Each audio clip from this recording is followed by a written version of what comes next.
हनुमान जी महाराज को लगी भूख।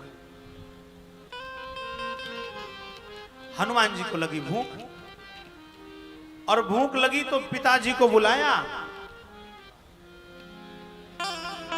पिताजी को बुलाया तो देखा पिताजी है नहीं। कहां गए? तो बोले अभी सागर तट संध्या करने गए हैं। अब क्या करें? मां को बुलाया, मैया अंजना भूख लगी है, कुछ खाने को दे दो। अंजना मैया पूजन के लिए बगीचे में पुष्प लेने गई थी। अब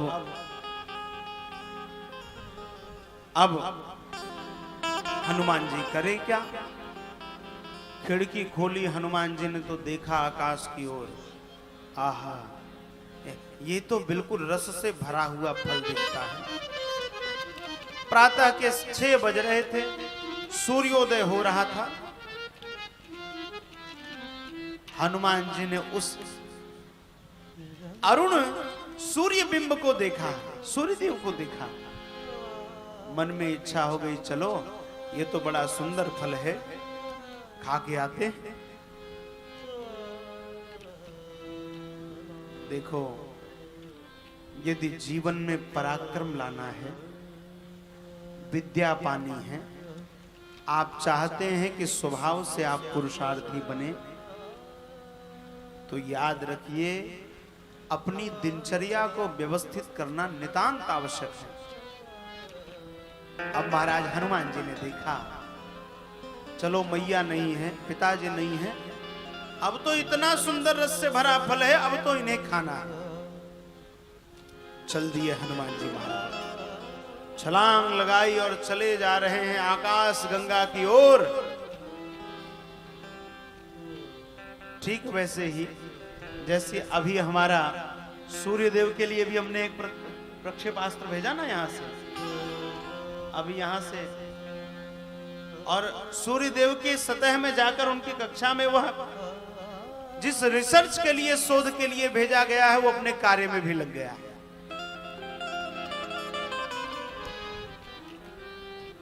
और आज तक दुनिया में जितने शोध हुए, जितना प्रयोग हुआ, मनोज भैया बता रहे हैं कि आज तक सबसे बड़ी सफलता यदि किसी को मिली तो मेरे भारत को मिली। अब महाराज छलांग लगाई हनुमान जी महाराज ने।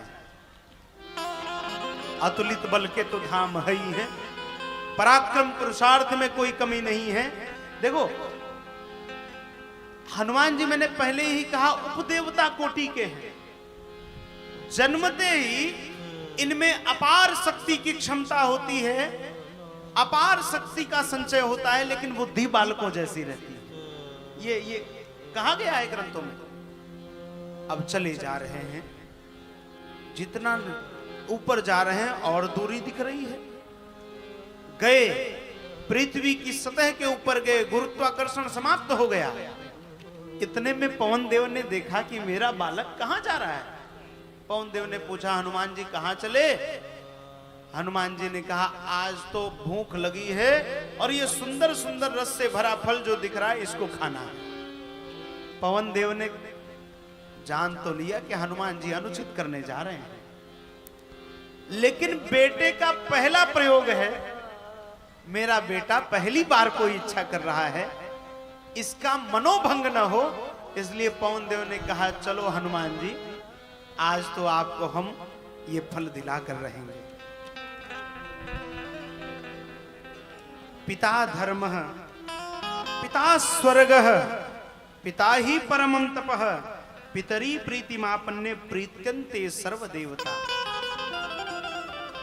एक पिता अपने जीवन को खपा देता है अपने बच्चों की प्रसन्नता के लिए। आप देखिए पवन देव को, चल दिए, अपने वेग के साथ हनुमान जी को लेकर जा रहे हैं। अब इधर बड़ी अद्भुत घटना हुई।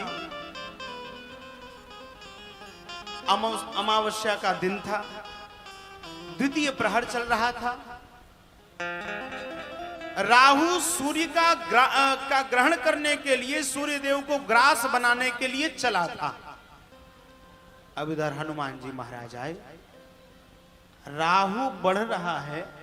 इतने में हनुमान जी महाराज सूर्यदेव के पास पहुंचे और पहुंचकर सूर्यदेव को लेकर अपने मुख में भर लिया।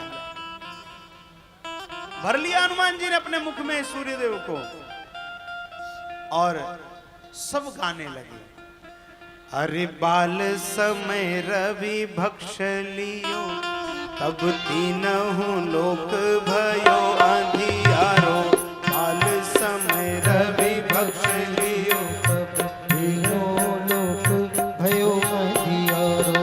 बाल समय रवि भक्ष लियो, तब तीनहु लोक भयो अंधियारो।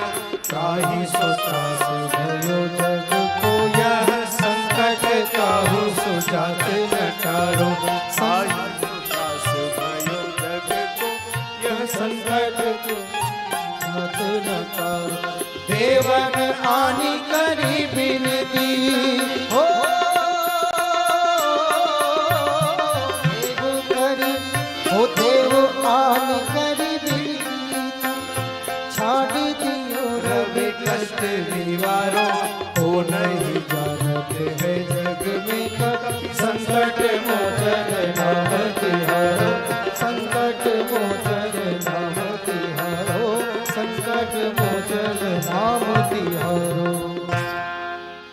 महाराज सूर्यदेव को अपना ग्रास बना लिया, भर लिया मुख में। अब सूर्यदेव में स्वाद आए तो आए क्या, कोई स्वाद नहीं, मुख में भरे हैं। अब इतने में जब राहु ने देखा कि सूर्यदेव मेरे ग्रास थे और उनको हनुमान जी ने अपना ग्रास बना लिया, सो महाराज राहु भागा वहां से। राहु का स्वरूप बिल्कुल काला काला। हनुमान जी ने कहा इस फल में तो कोई स्वाद नहीं आ रहा है, चलो जरा देखे, शायद ये पका हुआ फल लग रहा है, ये काला काला जामुन लग रहा है, इसको खाते हैं।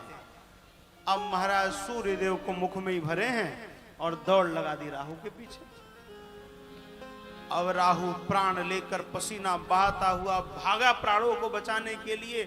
पीछे द्रुत गति से हनुमान जी महाराज दौड़े आ रहे हैं, चिल्लाता हुआ गया, इंद्रदेव ये सृष्टि का संतुलन बिगाड़ने का आप कार्य कर रहे हैं, बार बार हमारी उपेक्षा कर रहे हैं। सूर्यदेव मेरा ग्रास थे, आज हनुमान जी ने ग्रास कर लिया, चलो अब देखा जाएगा। सूर्यदेव ने, इंद्र ने कहा किसने ग्रास बना लिया? अरे बोले ये हनुमान जी ने सूर्यदेव को ग्रास बना लिया।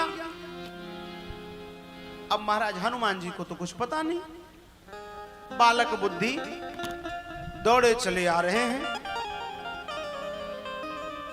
अब राहु को कहीं स्थान नहीं दिखा तो राहु इंद्र के ऐरावत के पीछे छिप गया। अब छिप गया तो इतने में हनुमान जी की दृष्टि पड़ी इंद्र के ऐरावत पर। हनुमान जी ने कहा लगता है इससे पेट मेरा भरेगा। अब आप यहां से कलकत्ता की यात्रा करके शादी में चले जाएं और वहां आपको एक ठो मिठाई खिला के बोल दे और सब ठीक है, अच्छा ठीक है तो कल सवेरे मिलते हैं। सूर्यदेव को खाया कोई स्वाद नहीं है, कोई स्वाद नहीं है। इस जामुन के पीछे, राहु के पीछे भागे, ये छिप गया ऐरावत के पीछे। तो चलो ये विशाल का ऐरावत है, बालक की बुद्धि। अब जैसे बालक को, आप छोटे बालक को मिर्चा दे तो मिर्चा खा जाता है, जब एक बार तीखा लगता है तब उसे पता चलता है कि ये तो तीखी वस्तु है।